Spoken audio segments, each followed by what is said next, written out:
In South Florida, we don't really have that. So it's a lot of guys who might be immigrants to this country, or they might be guys who might not have all the experience in the world, but they're telling you they have all the experience in the world.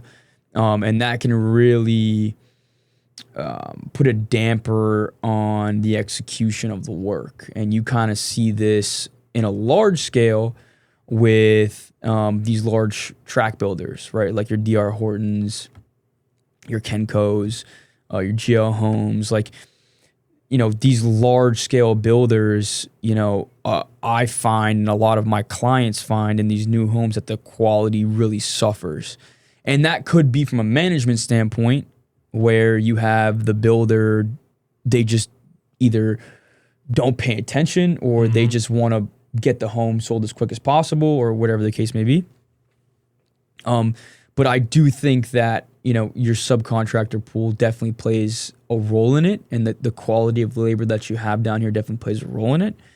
And it's definitely, like, as a younger contractor myself, it's been a big roadblock, or a bigger roadblock than I was anticipating, you know, getting things moving down here.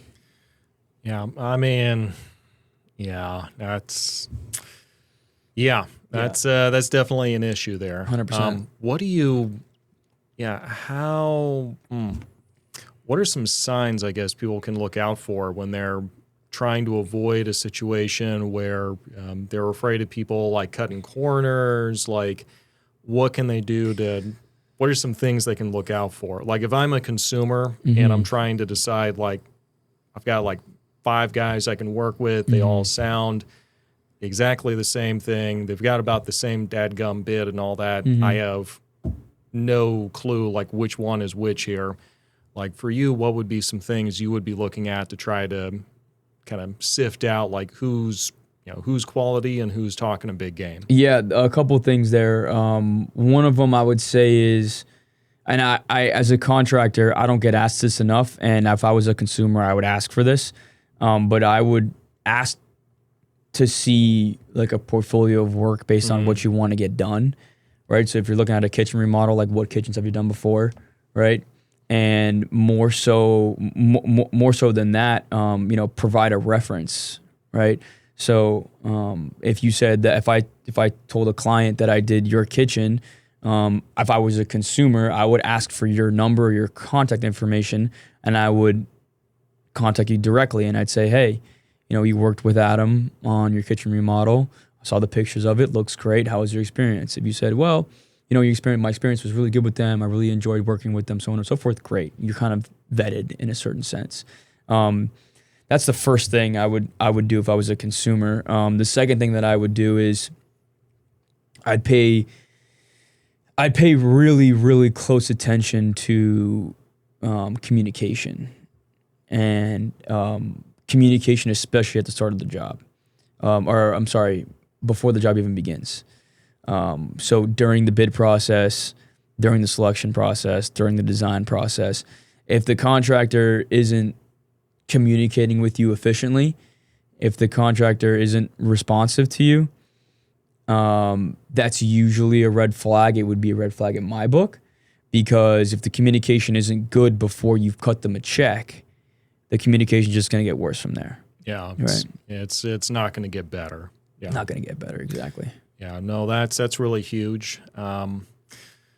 How exactly are Florida houses, like, different than what you might find somewhere else? Like, for instance, you know, up north you might have, like, a lot of snow, so crawl spaces are a really big deal because they're trying to keep the moisture down. Some places on the Ring of Fire, they might be building specifically for, like, earthquakes, so houses can't be as rigid. They've got to have that ability to kind of sway a little bit. You know, how would you say, like, the houses and construction is different here in Florida? Yeah, well, Florida's got, you know, if not the strictest, one of the strictest building codes in the country. Really? Okay. Oh, yeah. There's like this weird, perception that it's just the Wild West. Nope. And just anything goes. Nope. But, When it comes to building with the city, and it's especially happened after Surfside collapsed, I think in 2019 or 2020 in Miami Beach. Right. Or in real Aventura. Quick, real quick. Why don't you go ahead and just explain what that was for the people that are just tuning into that? Yeah, so there was in Surfside in like North Miami Beach area, there was I believe it was a condo building that collapsed. It was on the water, and it was an older building. And what happens is because the building is subjected to Salt the ocean water, and the ocean salt water. The salt water corrodes a lot of the rebar inside of the concrete, and it corrodes the concrete in general because concrete is porous, right? So what ended up happening was just the structure of the building got to a point where, first of all, there wasn't any inspections done to the like progressive inspections done to the structure of the building, and the building collapsed. And I think it killed a couple people, and it obviously destroyed people's homes and stuff. And after that was kind of a huge turning point where Florida really put some legislation in place for building contractors to a point where the red tape now is almost too constrictive, I would say, where every single part of the building process, for good reason, has to be looked at by the city, by an inspector.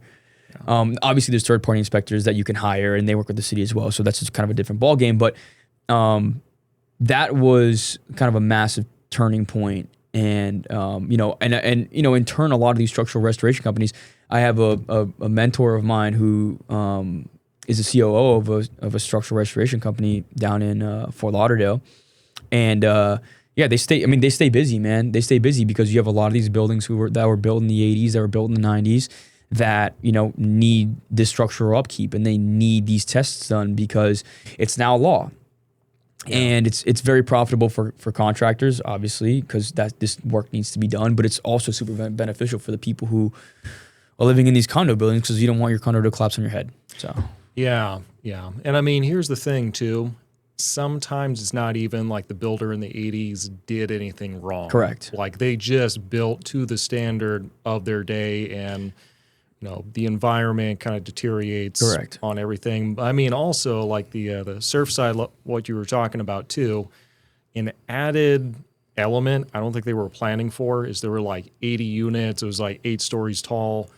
All of the people in there, like over the years, started like changing out, remodeling all of their units. And so suddenly it's got like, added weight, added pressure. Much added weight. Yep. Everyone's using tile, solid surface counters, and that's just stuff that's just couldn't really factor in at the time. So. Yeah, 100%. And it's a big deal. But kind of to get back to the original question of the building standards here and how it's kind of different. The homes in South Florida, the new homes that are getting built, or just any home in South Florida, really is it's all concrete and steel. That's really what it is. I mean, you might have some interior framing that's wood studs, like that happens from time to time, and obviously you have like your wood trusses and stuff.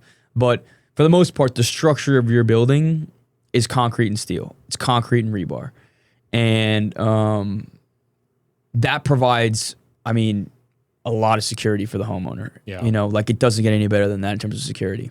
Now, also something that's, almost I would say mandatory now for new builds. I believe it might be mandatory. I could be wrong, but is hurricane impact windows, right? This is another thing where you have, a lot of window companies in South Florida are kind of loving their lives now because, again, back in the day, you had buildings and houses that were built in the early 2000s, built in the 90s, that used regular windows. And, obviously you had like all of those like metal shutters and like as a kid, like, you'd go around and put up metal shutters for people at their homes. Well, that's kind of like non-existent now because a lot of these people have switched out their windows and their sliding glass doors to hurricane impact glass. Yeah. Now, is the only difference between regular glass and a hurricane glass, is it just the thickness, or is it materially something different as well? I mean, it's both. It's both, but it's normally material. Like this glass is the glass that they install it's engineered for just higher wind load calculations. So it's a little bit of both. Yeah. Well, I've definitely been in houses before with hurricane force winds when they were not hurricane force. Yeah. It's trippy because like the pressure of the house is like changing as the windows are like bowing in. You can like feel the pressure on your ears. So yeah, wouldn't recommend that.